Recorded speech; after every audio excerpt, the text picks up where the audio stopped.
नमस्कार। अभी हम रायपुर में हैं। रायपुर के युवाओं के साथ हैं। युवाओं की उम्मीद के विषय में जानेंगे। उजियारपुर की उम्मीद पर चर्चा करेंगे। हमारे साथ पोस्ट ग्रेजुएट युवा हैं, काफ़ी शिक्षित हैं। इनसे जानेंगे कि उजियारपुर की उम्मीद किन्हें मानते हैं और उजियारपुर में विकासात्मक ढंग से अभी क्या सब कार्य किए गए हैं।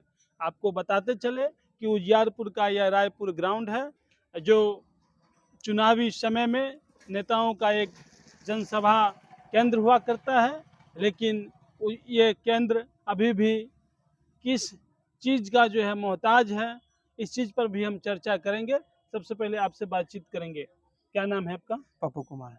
पप्पू जी। जी। उजियारपुर की उम्मीद की जब बात की जाती है तो हम बात करते हैं उजियारपुर की रायपुर प्ले ग्राउंड का। जी। हम बातचीत करते हैं उजियारपुर का बंद पड़ी रेलवे गुमती का। जी। जी। हम बात करते हैं उजियारपुर के सदर अस्पताल का, जी। उजियारपुर के मॉडल थाना का। जी।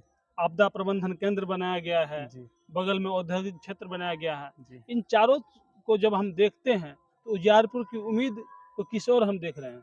देखिए, उजियारपुर जो मिला वो तो ठीक है ही, जी। लेकिन और तरक्की चाहिए। और तरक्की इतना चाहिए। क्योंकि हम अभी हम लोग डिजिटल ज़माना में आ गए हैं जी। और इतना तरक्की से काम नहीं चलने वाला जी। है। क्योंकि जिस समय जिस मूड पे हम लोग चल रहे हैं, उसके लिए इतना तरक्की चाहिए कि हम लोग पढ़े लिखे हैं। देखिए, हम लोग स्टूडेंट जी। हैं। स्टूडेंट के लिए सबसे पहले चाहिए रोज़गार। रोजगार। किसान के लिए चाहिए सब कुछ महँगाई कम। हम्म। ठीक उसी प्रकार हम लोग के लिए चाहिए रोज़गार। वो रोजगार। चीज़ व्यवस्था हम लोग के यहाँ उपाय नहीं किया गया है। जी।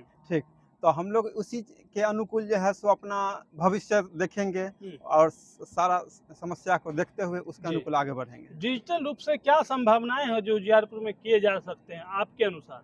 देखिए, डिजिटल रूप से जो है सो बहुत सारे चीज़ को जो है सो सुधार किया जा सकता है। जी। जैसे मान के चलिए कि एजुकेशन सिस्टम में जो है सो लोग कहता है कि मतलब टीचर लोग बैठे रहते पढ़ाते नहीं। जी। तो आप इतना सीसीटीवी कैमरा आपका प्रयोग कर सकते हैं। जी। आप एक क्लासरूम में भी यूज़ कर सकते हैं, जी। तो उससे शिक्षा व्यवस्था का सुधार हो जाएगा। जी। उसके बाद हॉस्पिटल में भी ज़रूरी है ये चीज़, जी। क्योंकि हॉस्पिटल में क्या होता है कि हम लोग आम पब्लिक जाते हैं, जी। तो उस ढंग से व्यवहार ढंग से नहीं होता है। लेकिन ऐसा नहीं होना चाहिए। वही कोई अधिकारी पदाधिकारी जाते हैं तो उनके साथ व्यवहार अच्छा होता है।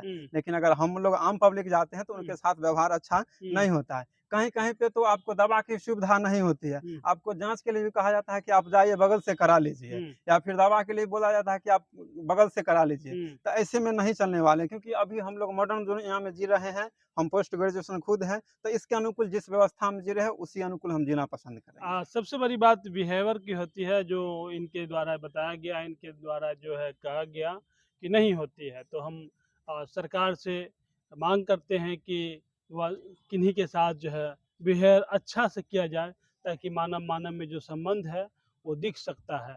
दूसरी बात, किसानों की समस्याओं को लेकर करते हैं तो उजियारपुर के ज़्यादातर परिवार, मतलब कहे तो 75% से ऊपर परिवार अभी भी कृषि कार्यों में जी, जी। आधारित हैं। जी। तो उनके परिवार का विकासात्मक रूप से क्या प्रोग्रेस हुआ है, इस संदर्भ में हम आपसे बातचीत करेंगे। देखिए, किसान का विकास तब होगा जी। जब जितने जैविक हो या फिर ये सिस्टमैटिक चीज़ है उससे संबंधित, हुँ। उसका महँगाई पर कम असर पड़ेगा। मतलब असर जो है सो महँगाई कम होगा, तब किसान को फ़ायदा होगा। कुछ दिन पहले हम लोग चाहे आप लोग जाने होइएगा कि यहाँ पे लोग फसल उपजा लेते हैं। उसको बिक्री करने के लिए जो है उतना व्यवस्था नहीं हो पाता है। जिसके कारण सुने होइएगा पिछले वर्ष में कि बहुत सारे समस्तीपुर में जैसे गोभी जो है सो ₹2 बिक रहा था। तो ये सब व्यवस्था पे सरकार को ध्यान देना चाहिए। किसान तो उगाएगा फसल को ना, लेकिन वो सिस्टमैटिक तौर पे व्यवस्था को पहुँचाना वो तो सरकार का काम है। मतलब साफ है कि कृषि आधारित उद्योग की स्थापना होना चाहिए, ताकि सुधा के डेयरी के तर्ज पर